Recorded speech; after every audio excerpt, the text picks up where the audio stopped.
Page number 49, Daily Buddhist Devotion. Attha Visati Buddha Vandana. Salutation to the 28 Buddhas. So every Friday we start this talk paying homage to the 28 Buddhas. The names of 28 Buddhas you can find in Mahapadana Sutta, Digha Nikaya, where the Buddha mentioned the names of all the 28 Buddhas, of course 27 up to Sakyamuni Buddha, including him 28. How they appeared from time to time in this world, and even the names of their parents and the durations of their dispensation, their teachings, and he has met all the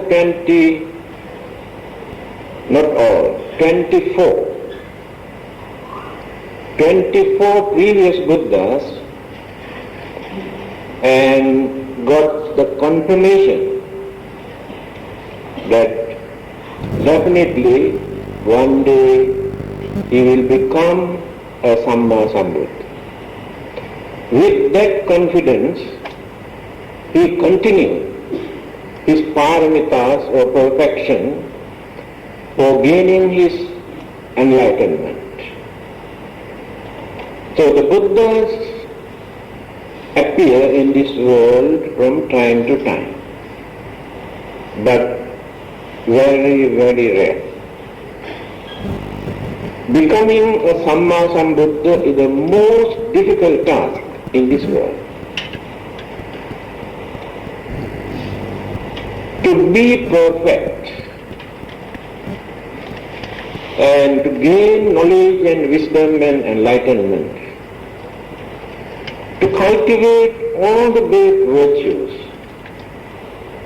to eradicate all the evil forces from the mind, to purify the mind, all these activities are not so simple. That is why it is very difficult for a person to become a Buddha. Have to cultivate life after life for a long period.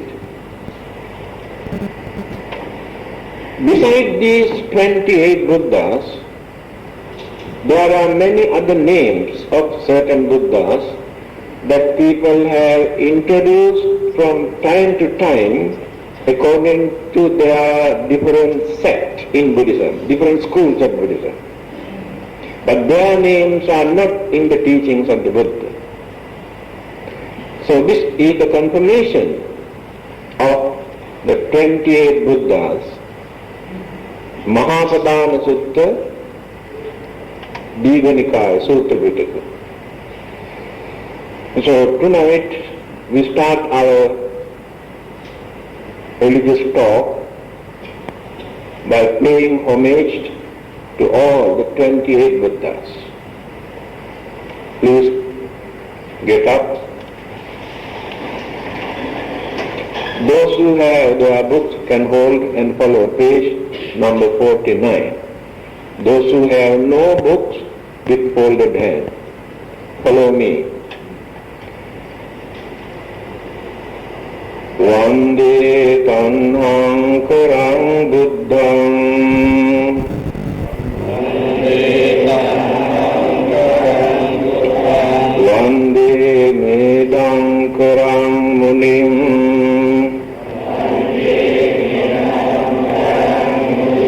Saranam Kurang Munim Vande.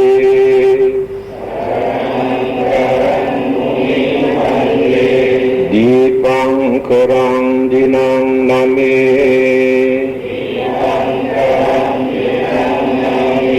Vande Kundanya Sattarang.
Adumuttarang muning vande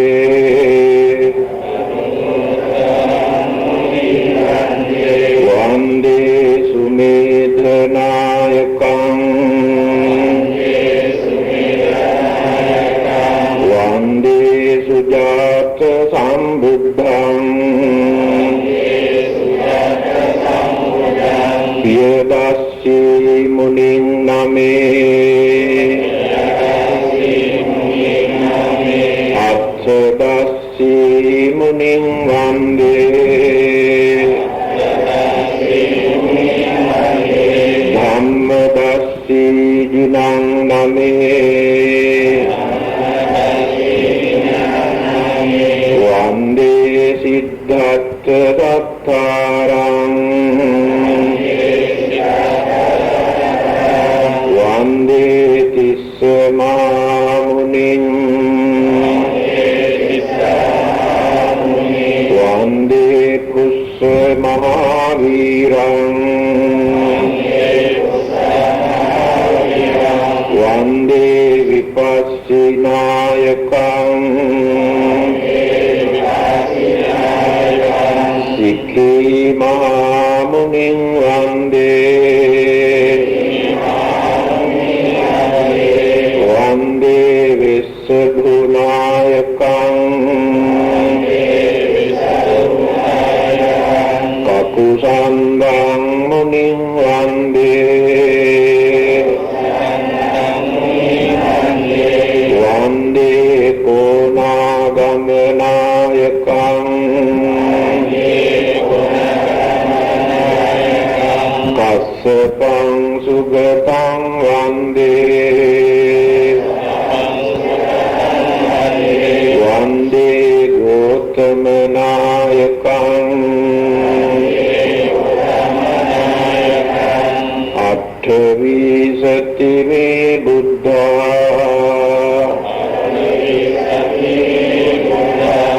Nibbana Matadayaka Namami Sirasa Niccang Imang Rakhantu Sabbada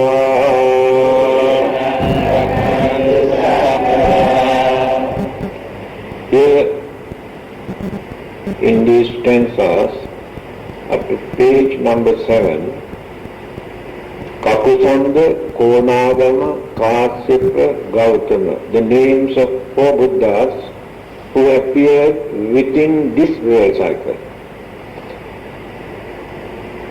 In our recitals here, I think you can remember, we mentioned the name of Siddhartha.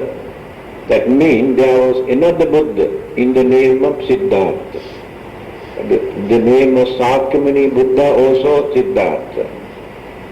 The last stanza, number 8, Atthavisati me Buddha, these 28 Buddhas, Nibbana Matadayaka, the givers of deathless Nibbana, Namami Sirasa Nityang, ever I salute with my head, Temang Rakhantu Sabbada, may they ever protect me.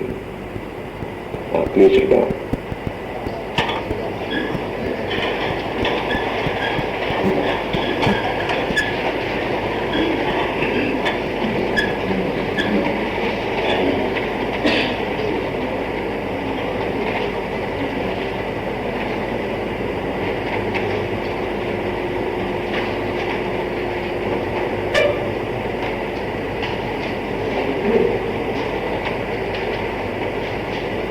Friday I have completed 5 precepts. So tonight, 8 precepts. Page number 35. Attanga Sila. Atta Anga means 8-fold. Sila. The meaning of this word, Sila, Pancha Sila, 5 precepts. Attanga Sila, 8 precepts. Dasa Sila, 10 precepts. The real meaning of this word is training, discipline, our conduct, our behavior, our attitude. That is called Sila. We observe these religious principles in order to train ourselves to be good, to be harmless, and to cultivate our virtues. That is the meaning of observance of Sila. So before we conduct any religious service or meetings, we recite or we observe these 5 precepts to remind these are your principles, not to violate them while you are conducting this meeting or service or hereafter. So again and again we have to repeat, to remind, these are your principles. These are the virtues you have to cultivate. For our daily observance, the Buddha has introduced only 5 because it is not so easy to observe more than that. And you can understand even those 5 precepts are so difficult for you to practice. But occasionally, either once a month or once a week, some people observe 8 precepts, add 3 more. Because there are some difficulties for them to observe these 8 precepts in their day-to-day life.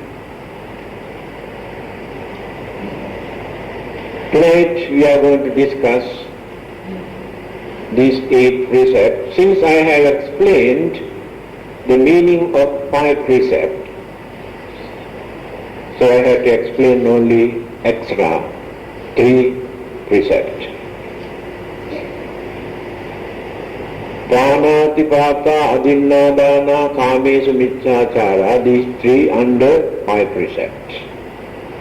But here, number 3, when we come to 8 precept, number 3, we have to change into Abrahmachari, not Kamesu Michachara. The difference is, Kamesu Michachara, sexual misconduct, misbehavior. But Abrahmacharya means keeping away from sex. That is the difference. Occasionally, or once a month, if not once a week, people observe this. The reason is sexual urge is the strongest force which human mind can be misled, misused and abused. Under the influence of that sexual urge, people can commit any kind of wicked thing, cruel. You can see what is happening all over the world. At that time they lose their sense of reasoning and understanding. Shame and fear also disappear. And accusation, bad reputation, also they can tolerate. But when they try to keep away from this by training their mind, they will be free from so many other disturbances. Then the mind gets the chance to maintain some sort of calmness and happiness. Buddhism does not go against married life or sexual life. Always talk about sexual misconduct. But those who want to continue their spiritual development without disturbances or commitment or responsibilities in their mind, they try to keep away from sexual life, because that one can disturb the peace in the mind. Otherwise, it is not immoral or harmful or dangerous, or it never goes against Buddhism. Sexual misconduct, of course, goes against every religion, not only Buddhism. Then keeping away from sexual life, they prefer voluntarily to experience more peace, more happiness, to calm the mind and reduce their commitment and responsibilities and disturbances and jealousy and anger. Mind will be free from so many disturbances. So that is the meaning of observance of this precept, abrahmacharya. Why this precept is known as abrahmacharya? Brahma, you know, human beings, devas and brahmas. These are very fortunate living beings in this universe. Human beings experience sensual pleasure, at the same time lot of sufferings also, unsatisfactoriness in their life. Devas experience more sensual pleasure, more worldly pleasure, and less disturbances. They too have disturbances, but better than human beings. Brahmas experience more peace, more satisfaction, tranquility in their life, because they do not indulge their senses. Those who have developed, cultivated their mind during their previous birth when they were human beings, through their meditation, will be born in one of those 16 kind of Brahmaras. Where they experience more peaceful life. And they never experience sex life. They are completely free from that. They are completely free from that burden. That is why it is called abrahmacharya. Musavada, Suramere, number 6. Vikala bhodana veramani sikkhapadam samadhiyami. When they observe a precept, they do not take solid food during their unusual time. Unusual time we have to fix according to our convenience. Otherwise, there is no any particular time for people to observe this, either daytime or afternoon or evening or night time. It is up to us to fix the time according to our convenience. Take for instance,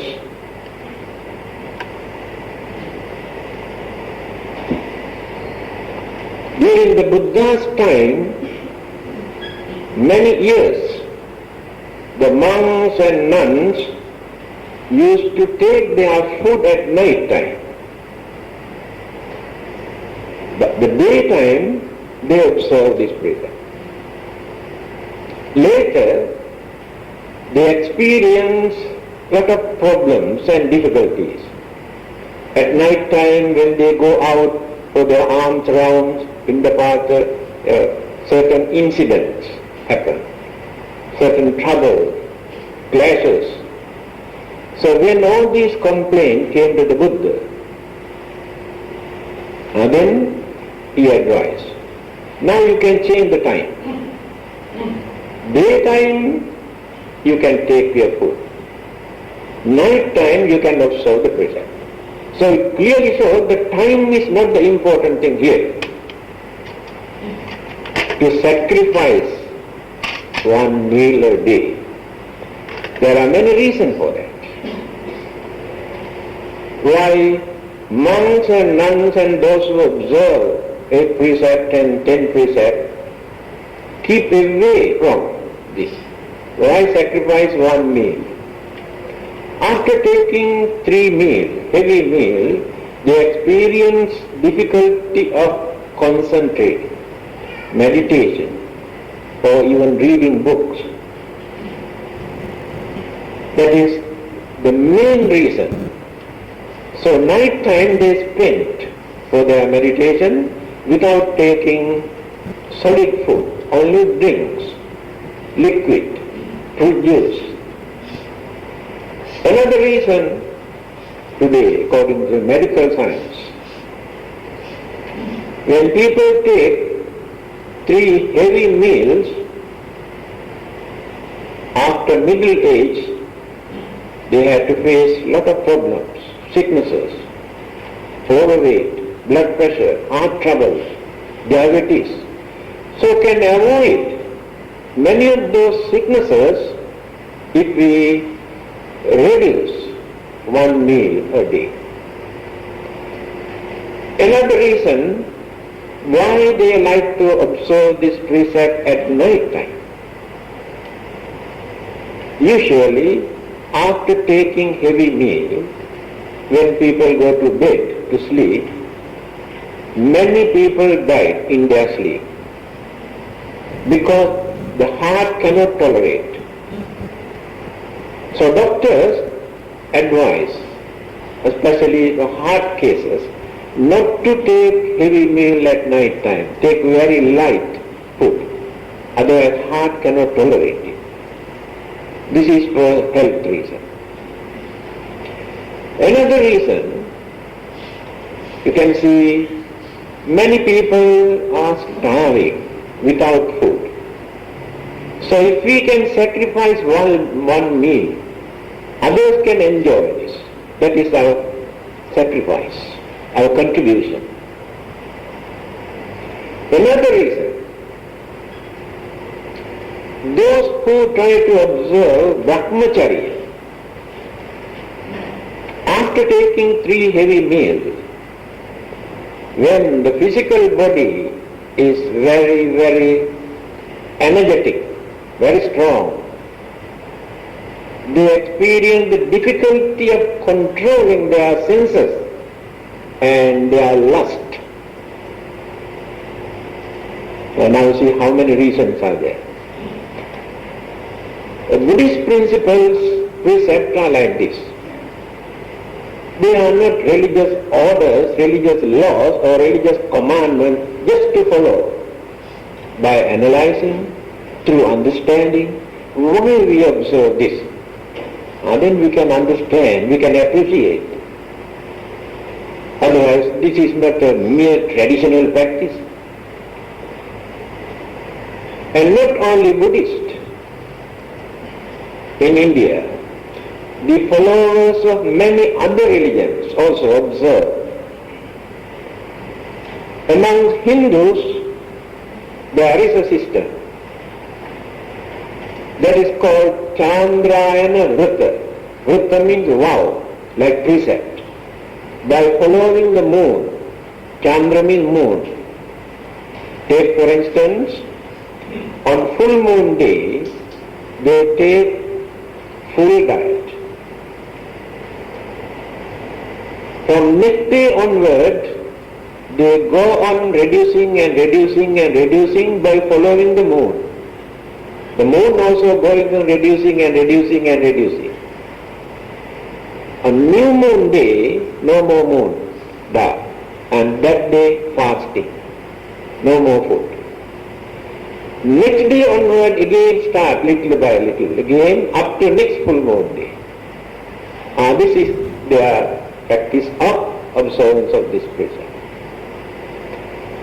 And Muslims are very particular for 1 month. They have very strong belief, not only during that period. I remember one day I met a Muslim doctor in the university hospital. When he went to see me, I gave him some fruit. He said, no, sorry, I cannot eat. Then I told him, this is not the period for you to observe Pasa. No. Today, from morning up to next day morning, I observe this, not to eat any food. I made a vow. Then I asked why. I lost my passport.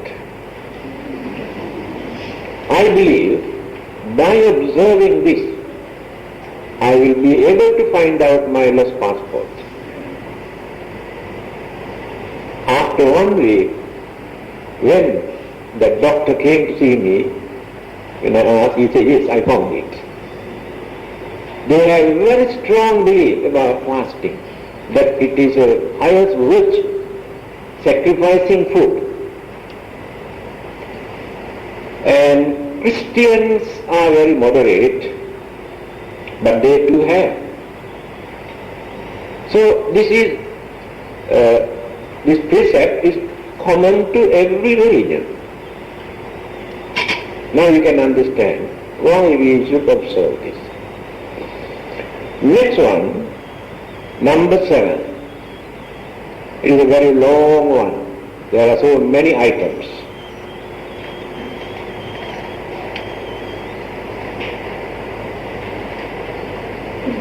Natcha, Geeta, Vadita, Visuka Dassana, Mala, Gandha, Vilepana, Dharana, Mandana, Vibhusanattana. There are 8 items there. To keep away from all these gadgets.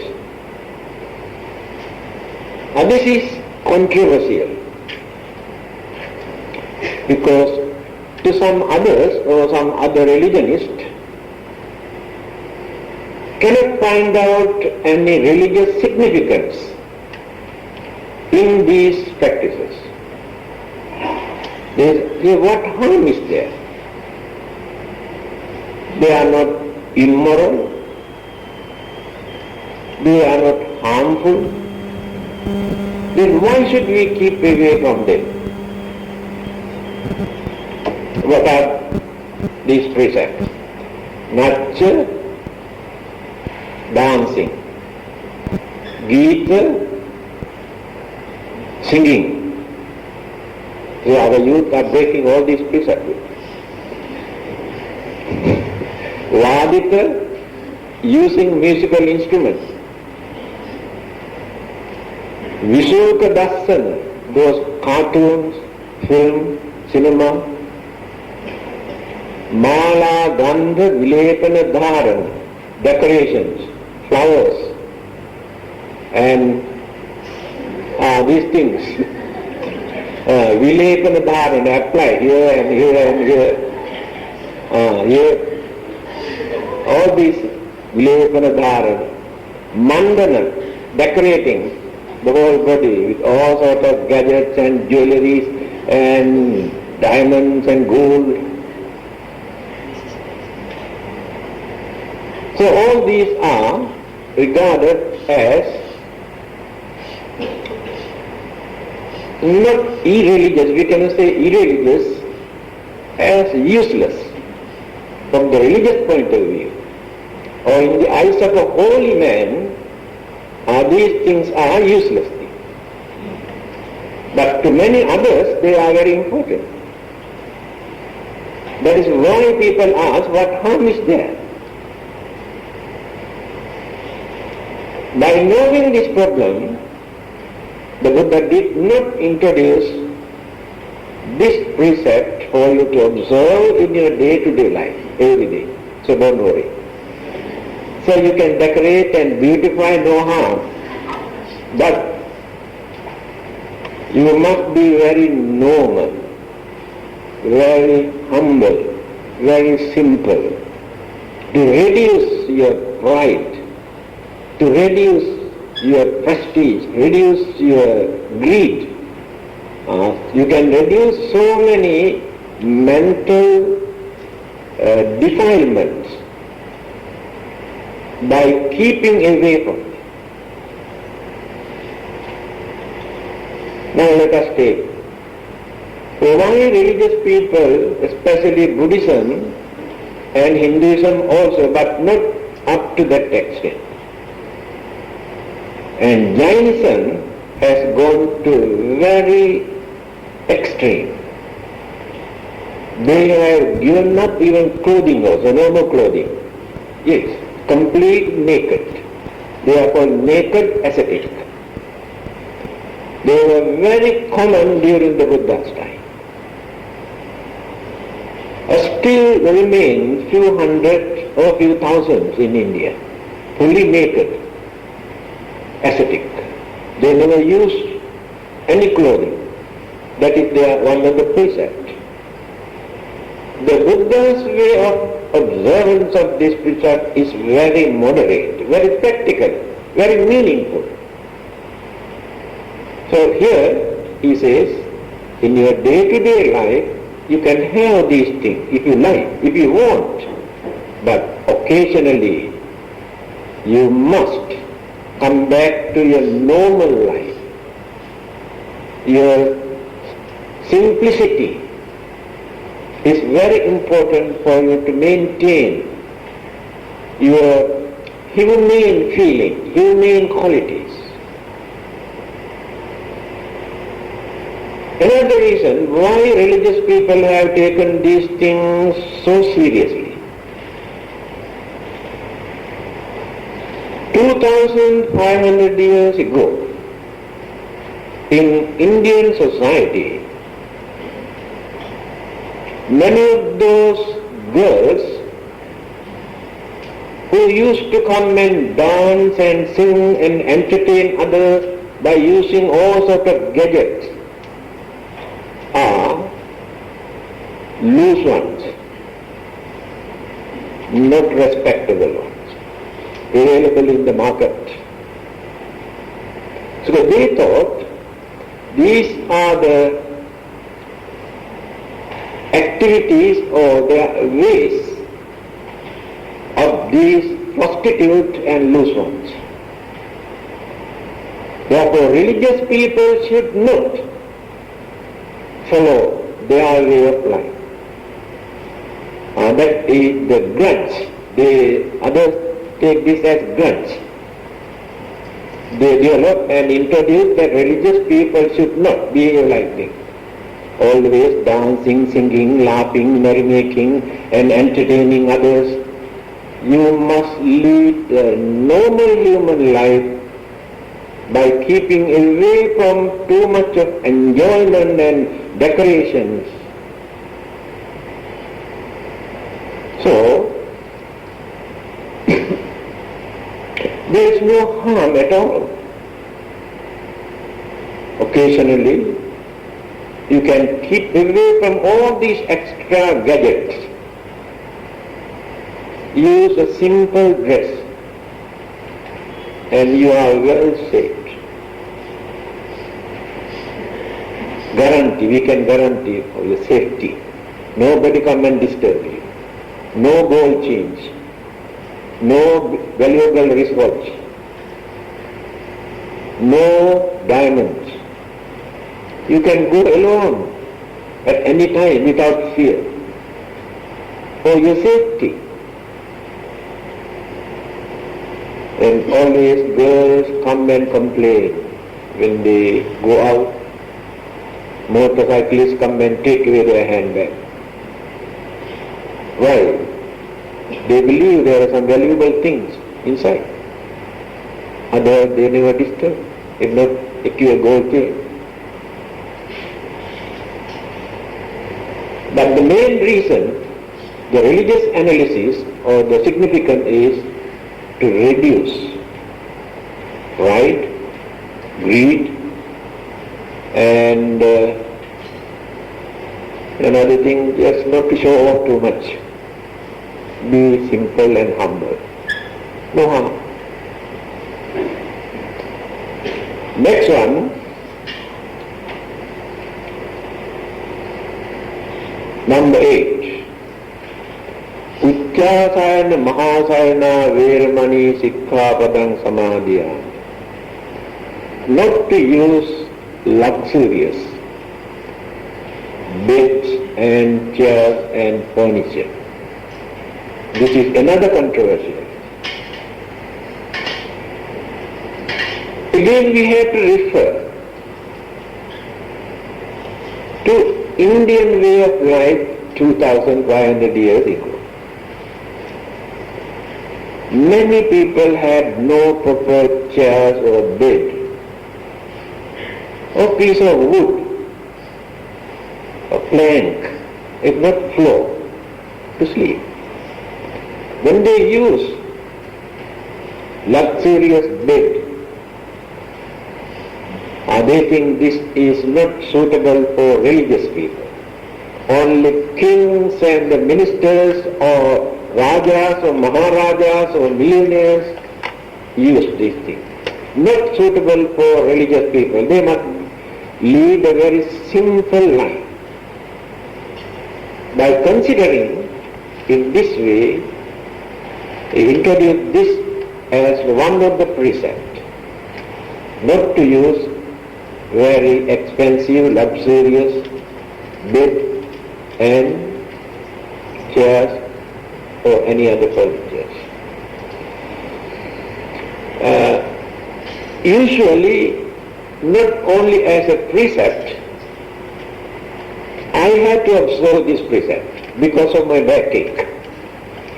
I cannot use very comfortable bed or cushions or mattress.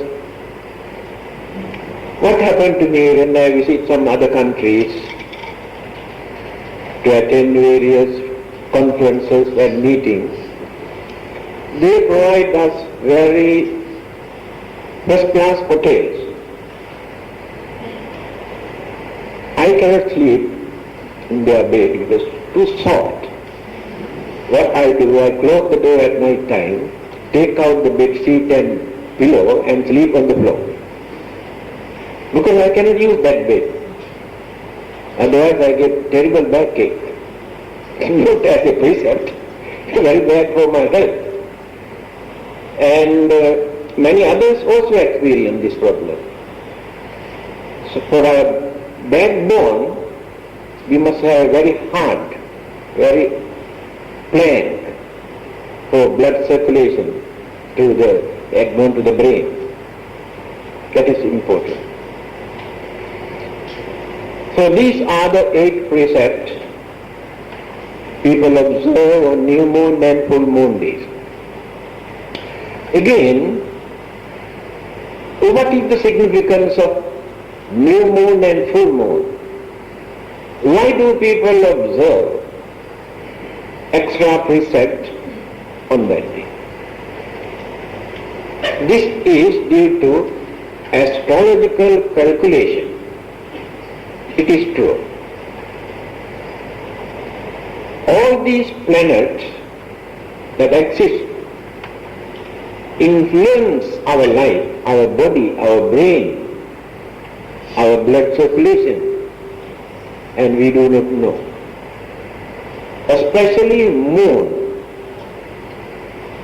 Sun we can understand when we come out. It is very hot, we can understand. The moon influences our brain, fluid in our brain, high tide, low tide. When the moon is, everybody knows this, influence of the moon. Doctors and nurses never knew this. Recently they have discovered in America and many other countries, when they operate a patient on full moon day, they found out the difficulty of stopping blood flowing on full moon day, because the moon influenced the liquid in our body, blood and many things. I had this experience. One day I went to extract one of my teeth to a dentist on full moon day. When she extracted, I could not stop bleeding for 3 days.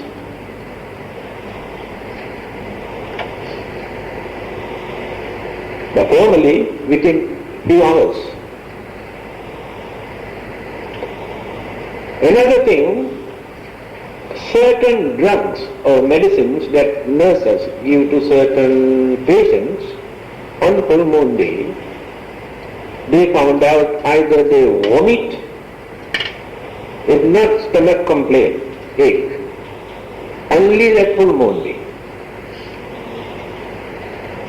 So these things clearly indicate how the moon influences our physical body.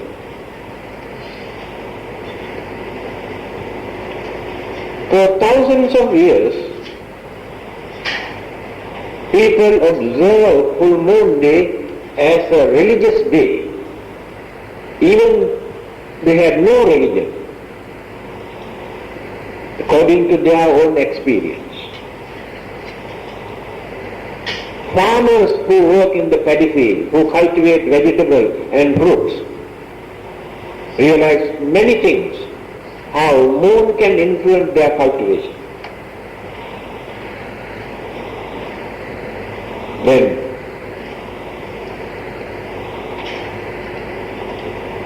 one day, King Ajatasattu approached the Buddha, because the Buddha has not introduced any particular religious precept for people to observe on full moon day. But he has noticed the followers of many other religions observe some extraordinary religious practices on full moon day. So Ajatasattu approached the Buddha and asked, why you did not introduce some sort of extraordinary religious observances or precepts for your followers to practice? Now then, the Buddha accepted his suggestion. From that day onward, he introduced this uposatha and observance of a precept on full moon day. But Buddha is a very practical religious teacher. Suddhasya sada paggo suddhasya uposatho sata. When the man's mind is pure, every day is a full moon day for that man. That means you should not wait until the full moon comes for you to observe the precept. When the mind is ready, at any time you can observe the precept. Sundays you can do this when you are free. Another thing, the Buddha's birth, renunciation, enlightenment, and giving first sermon, his passing away, and so many incidents for 45 years taken place on full moon day. Therefore we take this day as the sacred day or religious day. And that is why people have chosen full moon day to observe the precept. New moon day also they observe the precept because they regard this day as a very bad, very unlucky day, very dark, and fear is there in their mind, and if any injuries take place in the physical body on that day, it is very difficult to cure.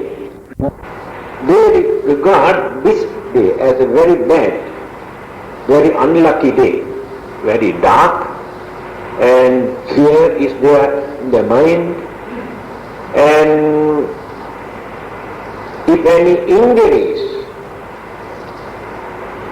take place in the physical body on that day, it is very difficult to cure. Their experience. To avoid their hard work, keep away from lot of commitment, they decided to observe a precept and keep quiet, meditate, concentrate on new moon day and full moon day. Relax. Every day you are working. There must be at least 1 or 2 days for you to relax, physically and mentally. When you concentrate on religion, you give chance for your mind to relax. Because you reduce your anger, jealousy, greed, and this all sort of rubbish. When you concentrate without running here and there and working, your physical body also gets the chance to relax. This is the advantage of observance of precept. Then you can control your senses, control your mind, maintain your physical body to lead a healthy life. These are the advantages of observance of precept. Next item, according to our holy book, page number 39, Salutation to the Buddha.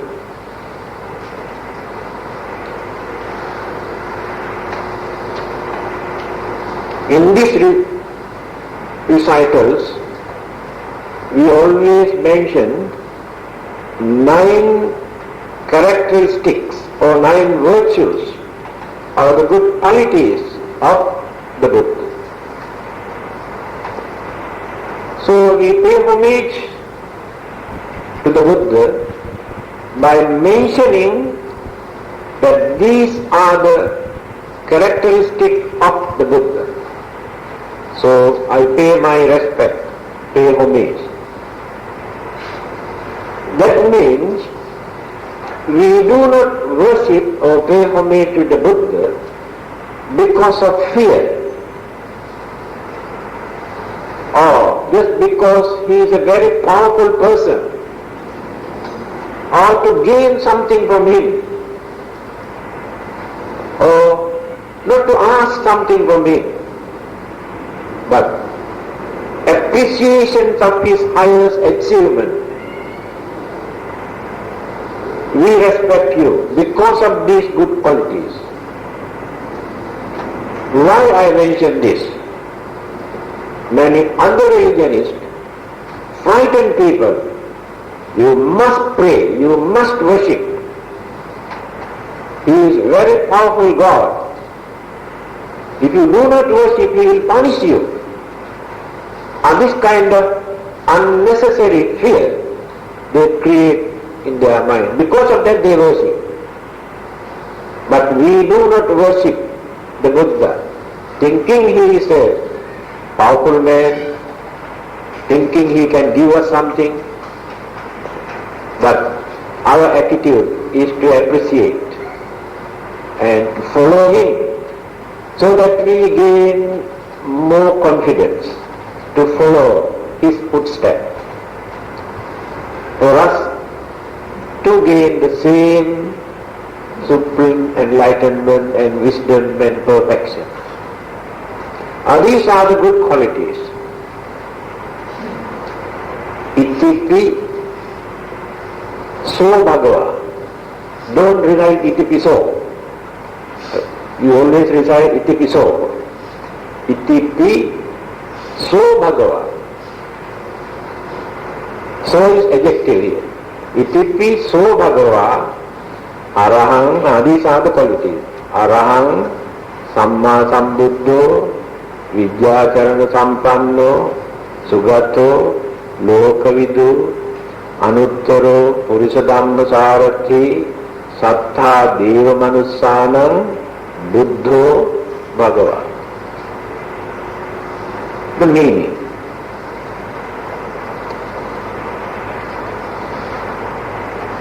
Itipi, such indeed is the Blessed One. Bhagava, Blessed One. What do you mean by Blessed One? Bhagava means the most fortunate one, the most lucky person. Bhagava. There are some other meaning also. Bhagga ragoti bhagava, bhagga mohoti bhagava. One who has destroyed his illusion, his lust, his craving, that person is also called bhagava. Why he is the most fortunate, lucky person?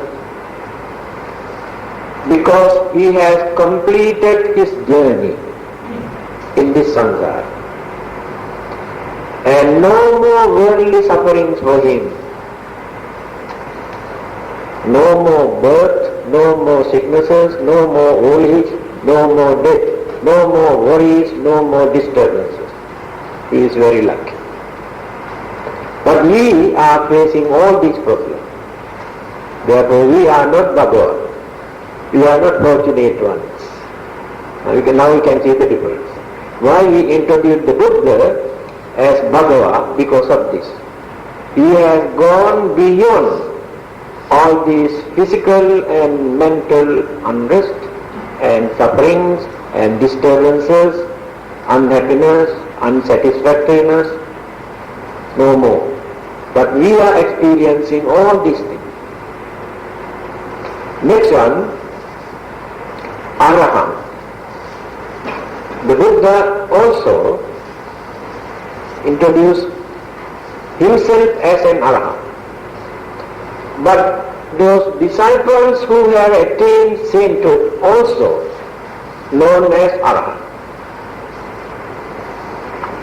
Then what is the difference between a disciple who has attained sainthood, Sotapanna, Sakadagami, Anagami, Arahant, 4 stages. By reducing evil forces from the mind, attain the first stage. By reducing some more, they attain the second stage of sainthood. By reducing some more, attain third stage. By reducing all the defilements from the mind, complete perfection, then attain Arahanthood. That means a person when he is perfect,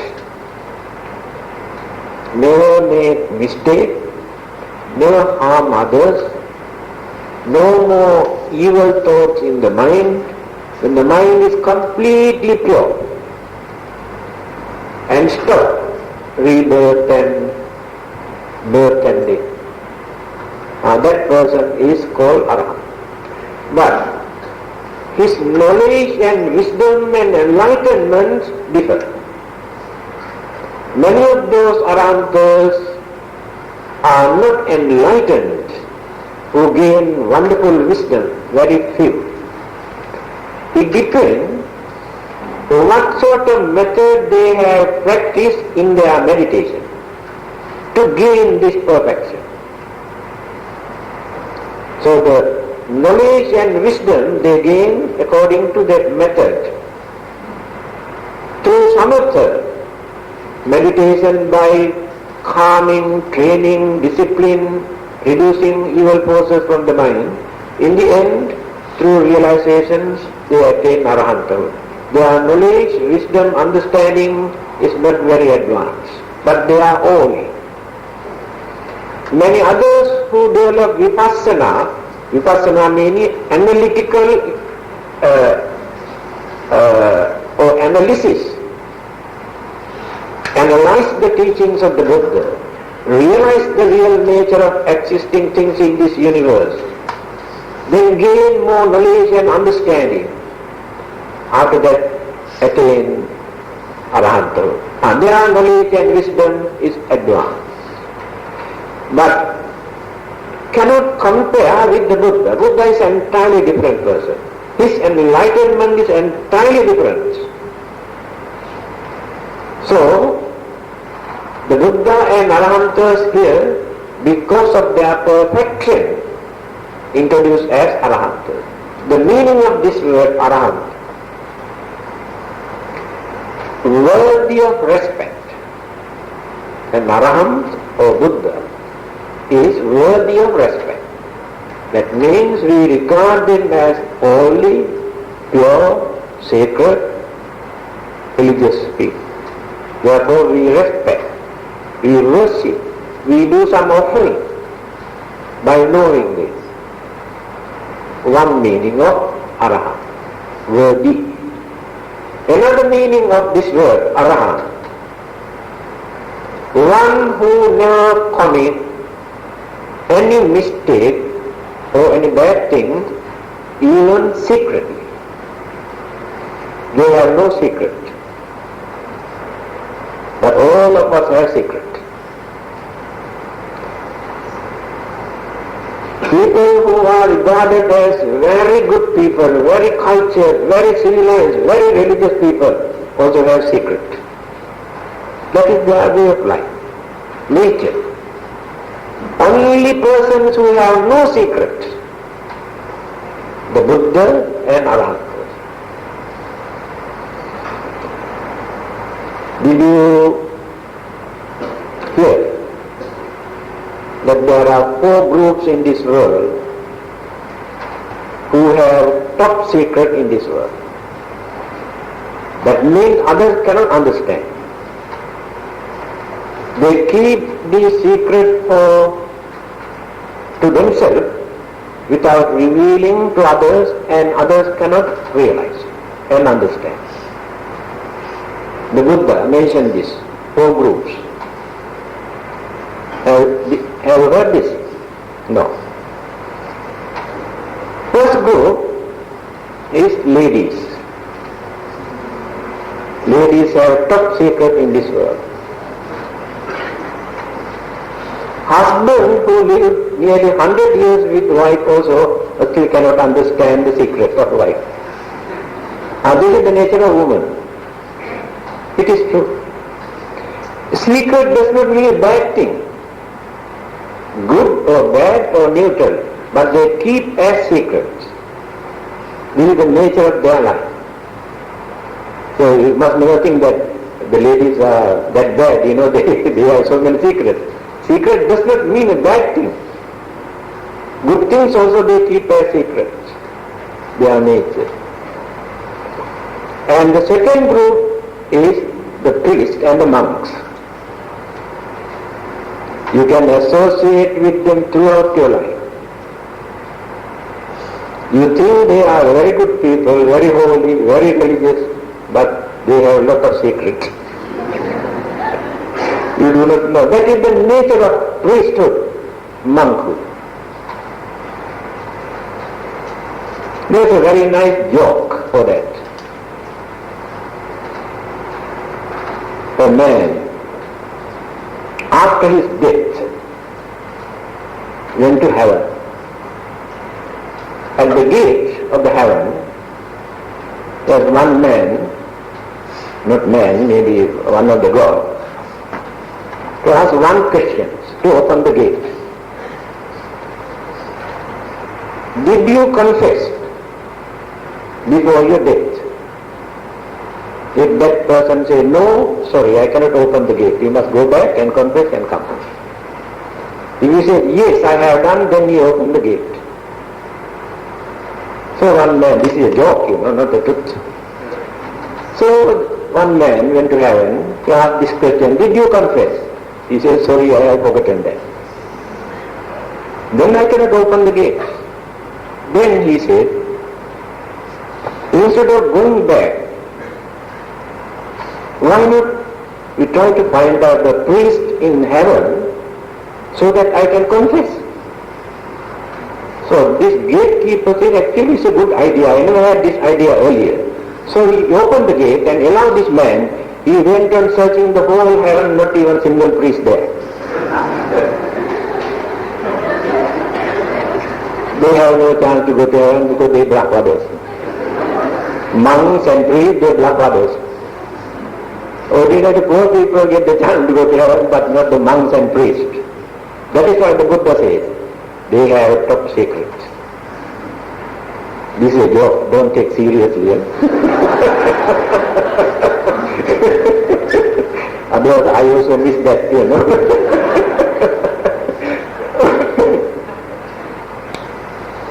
Third one, not four, actually three.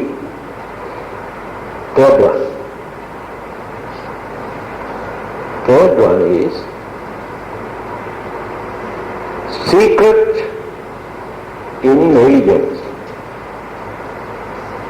In every religion there are certain beliefs and concepts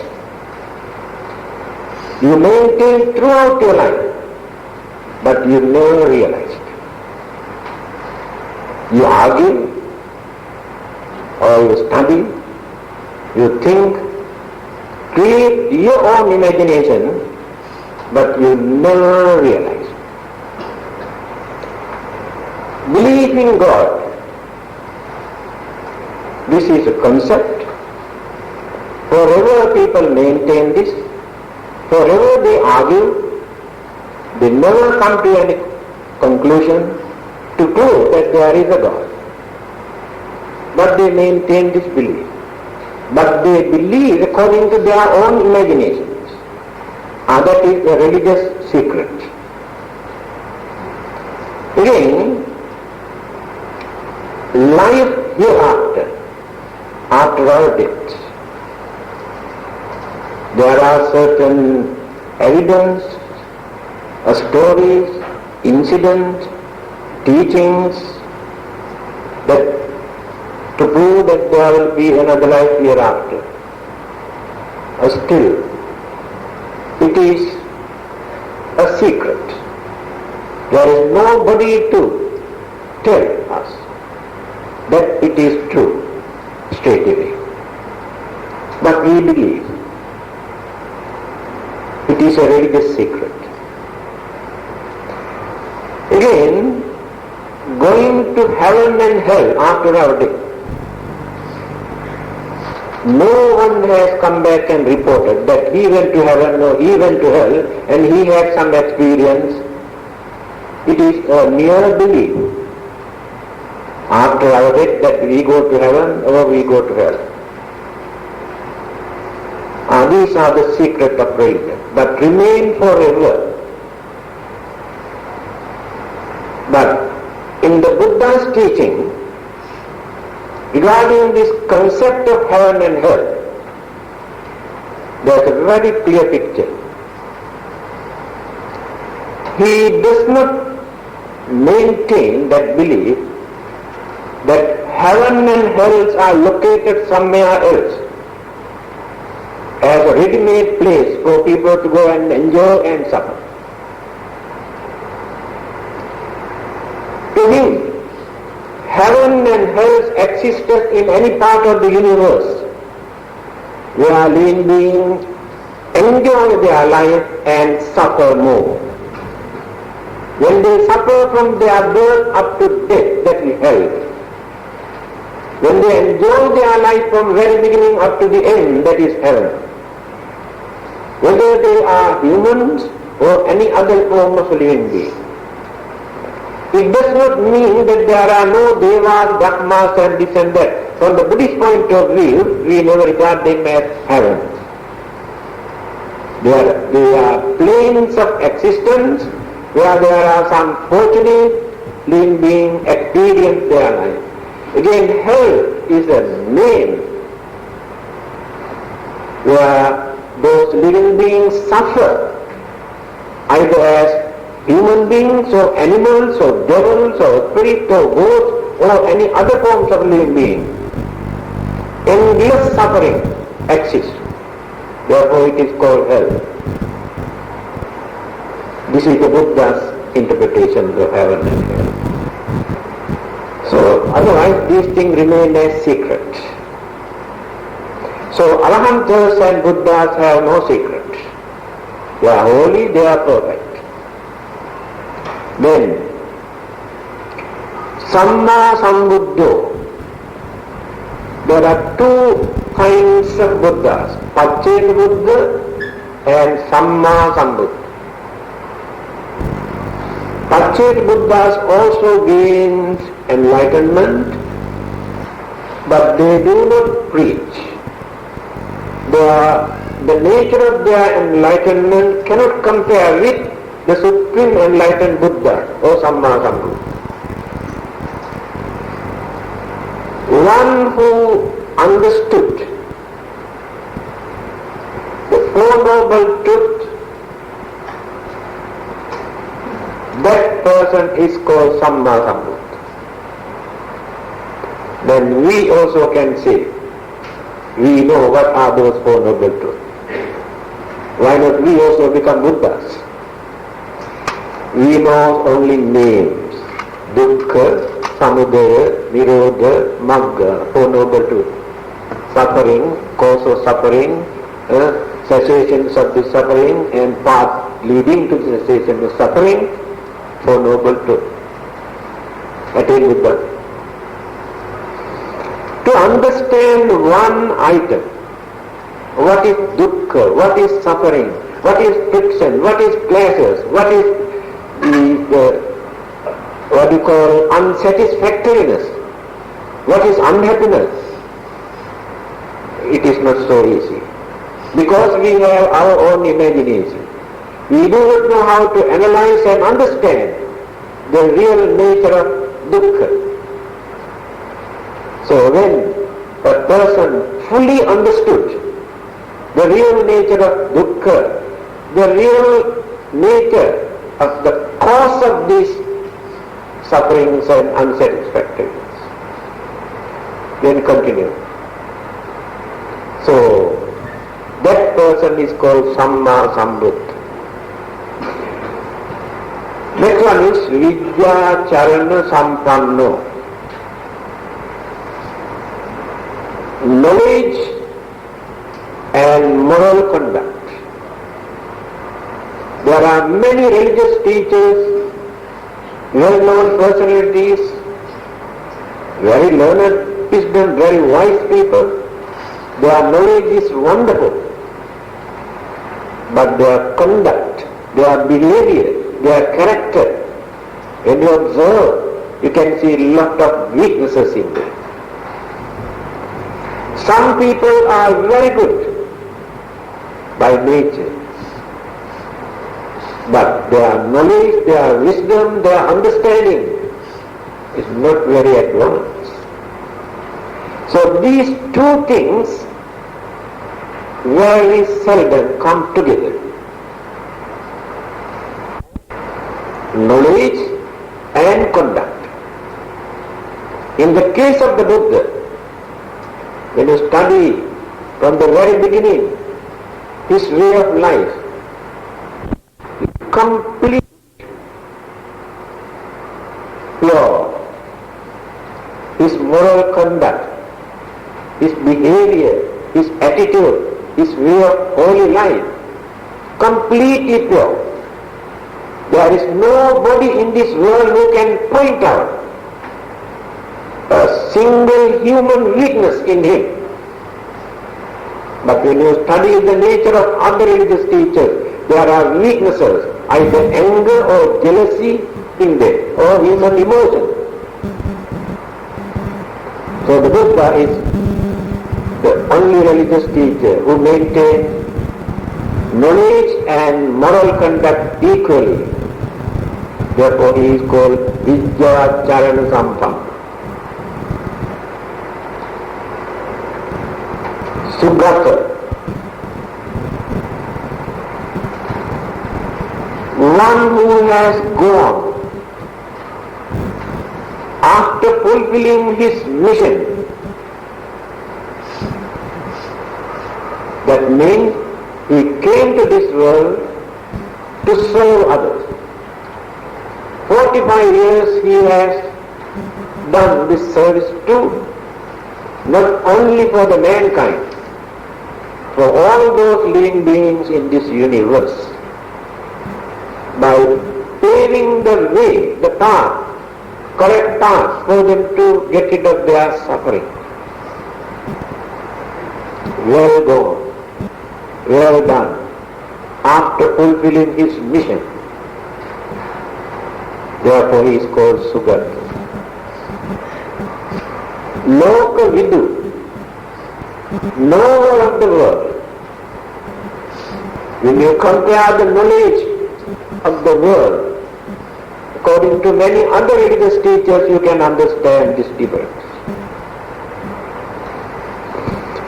This you can understand very clearly when you read the books written by Bertrand Russell, one of the great wisdom of the West, Bertrand Russell. He says, amongst the followers of all these religions, I respect only one man. He had no religion. He never respect any religion. He criticized and condemned and accused all the existing religions. But I respect only one man. Who is that man? He is the Buddha. Why do I respect him? Because all the other religious teachers made false statement about the beginning and the origin of this world. This world was created by so and so at such and such time and this and that. Claim all these are cock and bull stories. Buddha is the only teacher who never made such false statement about the world. Because he knew what this world is. That is why he did not make such statements. Therefore I respect him. He is called knower of the three world system. Kamaloka, Rupaloka, Arupaloka. Three. Kamaloka, Rupaloka, Arupaloka. But many others knew only one world system. Now this world is called Kamaloka, sensual world. They are living beings, experience their sensual pleasure. They are mad about their sensual pleasure. Crazy for them. They are fighting, quarreling, bluffing, signaling, doing everything for their sensual pleasure. Humans, animals, and devas also. Crazy for sensual pleasure. That is one word, categorized into one group. Then, Rupaloka, another world system where very fine material, very refined existence, the features, formation of their physical body. And they develop their craving toward this physical body He is referring to some of the Brahma world, fine material world, another world's system. Again he explains Arupaloka. Life exists without any visible physical body. That means the elements of the physical body are invisible. Mental energy and mental faculties are working. Life exists. We cannot believe because we cannot understand. So the whole universe he categorized into three groups: Kamaloka, Rupaloka, Arupaloka. And this interpretation you cannot find in any other religions. He is known as Loka Vidu, knower of the world. Again he says, what is Loka? Loka means world. What is the meaning of this word? Loka. Ludyati, paludyati, loko. Definition. That which blade can turn into pieces. That is called loka, world. Right. Let us take all these existing planets in this universe. This is one of them. Formations of these planets has taken place through combinations of elements and all sorts of energies. And all these elements and energies, we can see friction. Because of this friction, that visible object exists. Then after working and working and existing and existing and decaying and decaying and decaying, dissolve, disintegrate, disappear. This is the nature of the world. Nobody explains in this way. The world is like this. To some people this is eternal. This scientific analysis, if you compare with the Buddha's interpretation, the nature of world system and planets, exactly the same. Therefore he is called Lokavidu. He knew what this world is where we live. Therefore he said, don't be crazy toward this worldly life. This is uncertain, impermanent, changeable. Then the more you exist, the more you live, the more you have to suffer, experience more disappointment, unsatisfactoriness. It is true. Every day we are fighting, quarreling, arguing, crying, worrying, fighting. Why? This is the price we have to pay for existing. Next one. Anuttaro, incomparable. That means definitely there is no any other religious teacher in this world who can compare with the Buddha. Yes. Why? All the others you can regard as wise, intelligent, clever, fortunate, powerful. All the good qualities you can find in them also. But you cannot find enlightenment in them. This enlightenment is not there. That is why we cannot compare any other religious teacher with the Buddha, Anuttara.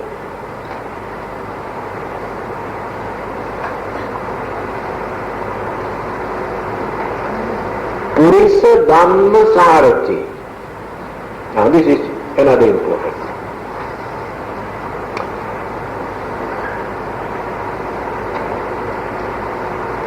Purisa Dhamma. One who can train or tame untamable, untrainable wicked and cruel human being. When you study the story of Angulimala, how he trained that murderer, when you study Alavaka, cannibal who lived on human flesh, how he trained and tamed him, there are many stories. Without harming them, disturbing them, by using his supreme enlightenment, he enlightened them also. But other religious teachers say, let us refer to Hinduism. The purpose of appearance of God in this world by taking different incarnations. Paritranaya sadhuna, in Bhagavad Gita you can see this in Sanskrit, to protect good people. Vinasaya duskritam, to destroy wicked people. This is their attitude. To destroy them. But the Buddha did not destroy anybody. He never disturbed anybody. He never hurt anybody. But he trained and tamed them because of that enlightenment. But others say they will destroy them. Purisa Dhammasara. Sattha Deva Manusya, teacher of God and men. Sattha, teacher of God and men. Others say they are sons of God. The Buddha says he is the teacher of God. Sattha Deva Manusya. Here God means Deva. He trained human beings, he teach human beings and Deva. Whenever they have problems and difficulties and worries, they approach the Buddha. You read Samyutta Nikaya, Devata Samyutta, one chapter, dialogue between Devas and Buddhas. He trains and teach human beings to lead a noble human life, respectable human life, to lead a religious way of life.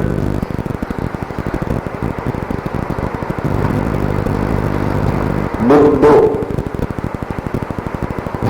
Here the Buddha means one who has completed all these good qualities.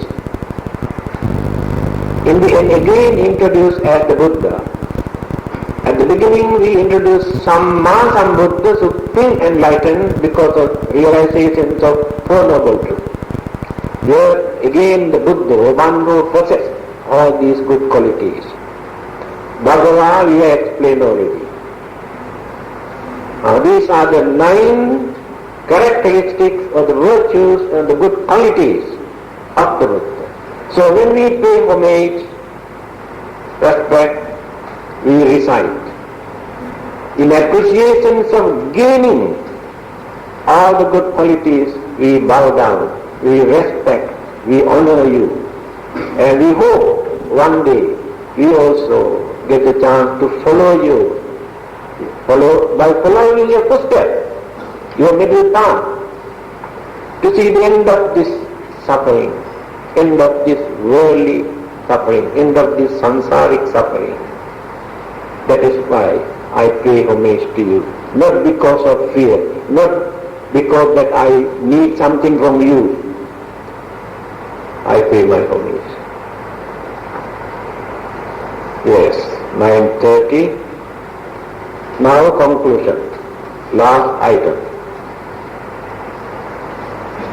Please get up. Page number 222. Take refuge in the Buddha. Saranattamupemi, taking refuge in the triple gem. This is the closing. We can regard this as Buddhist anthem. In the end of religious service, we recite this. Again we take refuge in the Buddha, the Dhamma and Sangha and close the religious service. Please follow me यो अद्तं पवरो मनुजेषु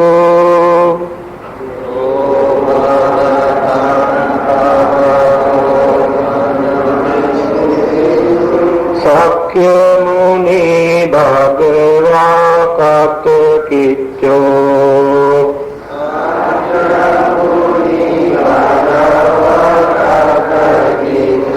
कारगतो बल वीर्य समंगी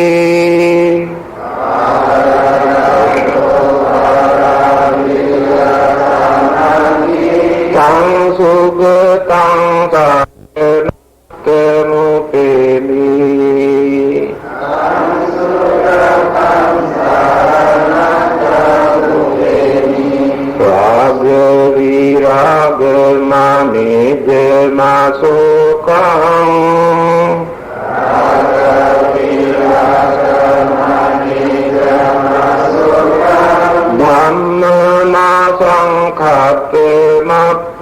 प्रतिकूलम्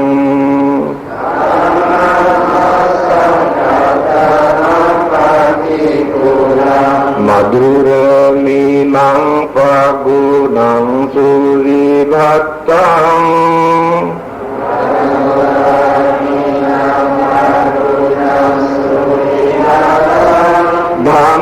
धम्ममीमां शरणार्थमुपेमि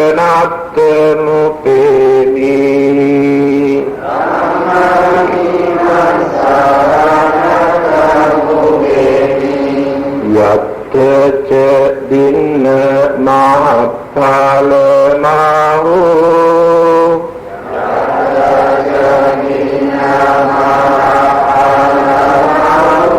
चतुषु शुचिषु पुरुषयुगेषु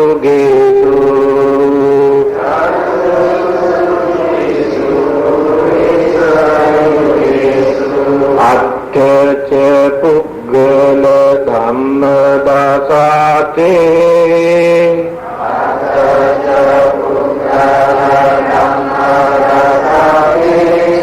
संघनीनां शरणार्थमुपेमि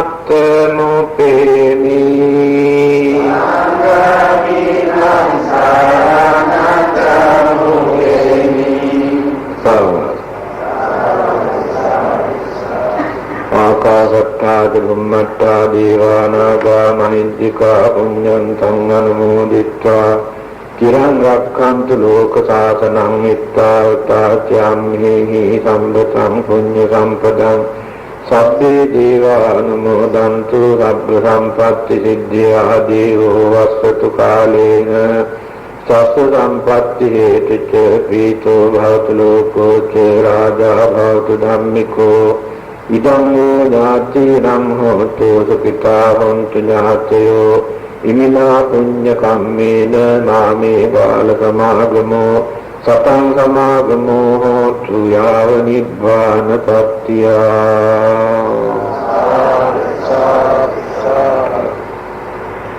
So you appear and worry no more, isn't it? Okay, thank you.